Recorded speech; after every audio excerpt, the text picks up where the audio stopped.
So we turn up for no heating, put heating on to constant, room start up, nothing happens. Head up to the airing cupboard, have a look in the 10-way. Obviously it's a mess.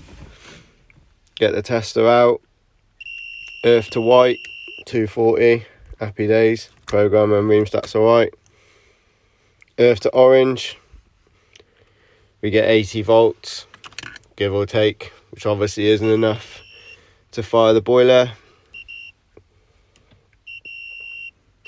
Eventually when I put the probes in properly. So we take this head off, unscrew that, throw it away, put the new one back on, wire it in. Now we do the testing again. Earth to white, 240, happy days. Earth to orange, 240. Go back downstairs, boiler's firing, off we go.